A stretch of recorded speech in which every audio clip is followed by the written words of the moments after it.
Welcome to A Real Authority. Today I'm talking about the Super Mario Galaxy movie, the sequel to the smash hit that was the original Super Mario Bros. Movie, in which the review embargo lifted a few days ago. I know it's not the opening day anymore. Granted, they had no preview screenings, so I apologize for the late upload. You've probably already seen a lot of other reviewers give their 2 cents, but to be fairly honest, even though this review may fall by the wayside in general, I love talking about movies, and if you've stumbled upon this video either as a subscriber or a newcomer, you definitely make videos like these possible and give me the motivation to talk about it, so why don't I give my 2 cents on the movie that is definitely going to dominate the box office. From the trailers, the plot is hard to construe with the Super Mario Galaxy movie, but from what I can tell, but also from what I feel I can reveal, Bowser Jr., played by Benny Safdie, is basically here to take his father back. As at the end of the last movie, Bowser was small. So now the Mario Brothers, Peach, and a lot of other characters are on the mission to try and stop him. That's kind of the simple premise. I'll get into the plot a bit more in a minute. I did enjoy the original Mario movie. I was just surprised at how much energy it had, plus it also pretty much felt like a tribute to fans of the Mario movies, while not necessarily giving any room for newcomers, I will admit. And upon rewatch, it did get a teeny bit boring. Then again, the finale picked itself up, so I can't discredit the entire experience. But also, I just had a big smile on my face during it. So a sequel really had large shoes to fill, and the trailers were kind of not really giving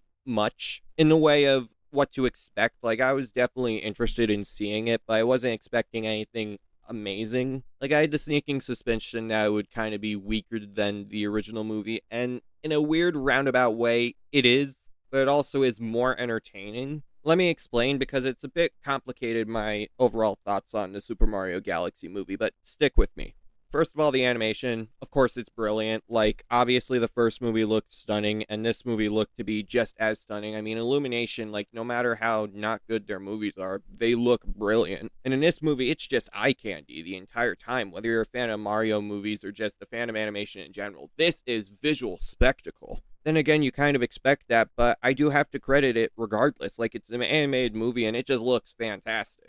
Voice acting's really good too. Granted, we kind of knew that the returning voice actors from the first one would also do solid here. Although I will say none of the original members stand out, aside from like Jack Black, who is the standout of the original movie, so he does good as Bowser. The rest of the cast generally do a good job. Also, before you accuse me of doing a spoiler, the marketing absolutely teased the hell out of Fox McCloud, so Glenn Powell, I have to shout him out. He's easily the one who really steals the show. Almost forgot about Yoshi, Donald Glover. Like, it's simply him just saying, Yoshi! Which is entertaining, but I do feel like Glenn Powell steals the entire show. Like, even though he's not exactly the most important character in the movie, which I'll get to in a little bit, absolutely a joy to see him just seamlessly bring his charisma to this role, and I think Glenn Powell is going to be doing great things in the future and in whatever he does going forward. I mean, I've already seen him be this spectacular. If he could be this spectacular in an animated movie, I already knew I was a fan, but yeah, Glenn Powell, easy standout. Brian Taylor returns to compose the score, and it's absolutely a continuation of how solid the original one was, but it also does ramp up a little bit in terms of the tension as well as the creativity.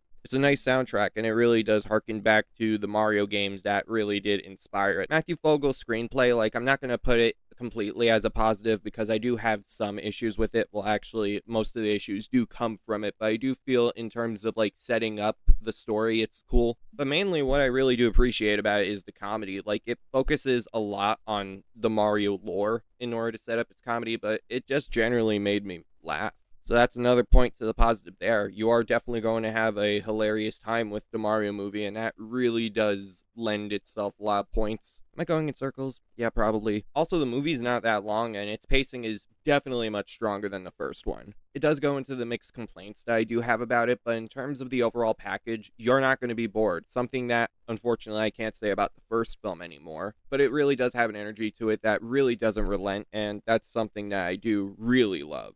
However, for the negatives, they're not really like full-on negatives. They're mixed to negative, but I do feel like all the issues that plagued the first movie, aside from the pacing, do show their ugly heads here. For those who don't have any attachment to Mario, of which unfortunately I am very attached to it. Like, I'm not a major Mario head, but I've played Mario games in the past, and a little bit of Super Mario Galaxy when that came out as part of the Nintendo Switch bundle of 2020. I haven't picked it up since. I mean, in terms of the game as well as the gameplay I've seen from other YouTubers, like, the game looks awesome. But I will say, in terms of like a structured narrative, the game doesn't really give any leeway for a cohesive plot, which is one of the main reasons why the screenplay is kind of just all over the place, which I kind of do appreciate. But for any newcomers, I have no doubt you are going to be lost and absolutely more critical to this movie than, I guess, a casual moviegoer or a fan of Mario, because this plot, oh my god. I am amazed at the throw everything at the wall, see if which sticks approach to this movie, because the screenplay just offers so much in the way of story. Like, it tries to be like a Sonic 3 in which it tries to have that emotion, but then it's also trying to cater toward Mario fans, in which people like me would probably have a big smile on their face. So I'm kind of conflicted because that's like the main issue. Like Fox McCloud, for example, like I'm not sure if he's in any of the direct Mario games, but there are a lot of characters just from Nintendo in general. And some feel like they're just in here cuz. I'm not going to go into any more detail other than Fox McCloud, because obviously this is one of those movies in which people will get out their pitchforks and say, why did you say that? Come on, I was excited for the movie. But yeah, in terms of the plot, like, while the main plot is Bowser Jr. wreaking havoc, this movie offers so much in the way of nuance. Well, that's probably the wrong word. But at numerous points in this movie, I was like, if I wasn't so much of a fan, I would be lost, and to an extent, I understand how other people are probably going to be feeling lost, or basically being like, okay, I'll look past that and have fun. But for me, that was a reoccurring thought. This is one of the most overstuffed movies I may have ever seen. And in a way, I don't even know if I can justify me enjoying it as much as I did because of it. But then again, I don't want to be a ho-hum critic on this YouTube channel. I want to try to see it from the audience perspective too. And on that front, it does work. But oh my gosh, at a point, it does get frustrating to like go back and think about it to see what could have really been fixed. And there's also a lot of conveniences in the plot too, to the point where when they want to try to be in like a jeopardizing moment, they somehow fix it like Kumbaya. So whenever the movie tries to like elevate the jeopardy, they do feel like outliers and is not really consistent with the rest of the tone. Like, there were a few sequences where I was like, I was actually engaged. There were others where I'm like, this is kind of embarrassing. I don't know why you guys did that. And in terms of the callbacks to the Mario games, a lot of them do work, do not get me wrong, but there are some where it's like, I feel like they're just trying to, have people clapping because. Never in a million years did I think the IMAX logo would get one of the biggest applauses of the movie. Granted, it was before the IMAX logo, but people were like clapping, which almost gave me the sneaking suspicion that this was going to be like one of those dreaded experiences. Minecraft movie. Thankfully, it's not that. They were just clapping at the moments. Granted, Sonic 3's theater, like, I was clapping too, even though I'm not the biggest fan of Sonic, but that also had fantastic storytelling, or at least an adaptation of the great story beats of the Sonic lore. To be fair, I did clap at a lot of the references, mainly because I am in the know of a lot of them. But for a lot of people who may not be immersed in the Mario lore, they're probably just looking at everybody being like, why are you clapping? I don't get it. I seriously don't. And in complete defense of those individuals, me personally, I don't think that immediately makes for a great movie. It really needs to be like a cherry on top of a great cake. Well, in this situation, it does feel like it's adding to the amount of stuff that you're gonna have to follow if you think about it too deeply. Like, I do feel like the first Mario movie, structurally and in terms of story, was actually a lot more simpler and easier to, I don't know, go on the ride with.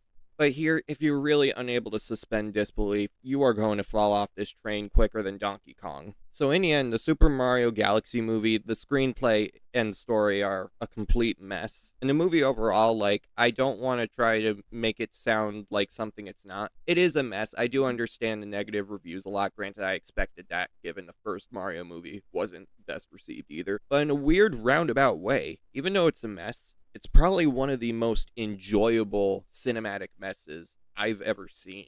To the point where even though the first Mario movie is structurally and probably better, this movie offers just a lot more in the way of enjoyment, for better and worse. Like, as much as I want to call it a 10 out of 10, like, I do feel the issues are so difficult to overlook. And I won't blame you if you absolutely hate this movie or think it's a severe downgrade from the original. But for me, the callbacks really did engage me, and the overcrowded nature really did leave little in the room of boredom or lack of engagement. And the fan engagement really did allow for a lot of fun moments. You need to go in with the right expectations, expect a lot of colorful fun, but also one that, if you think about it too hard, you are not going to like it as much as you want to. Just immerse yourself in the chaos and you'll have a good time. Because I certainly liked it. 9 out of 10.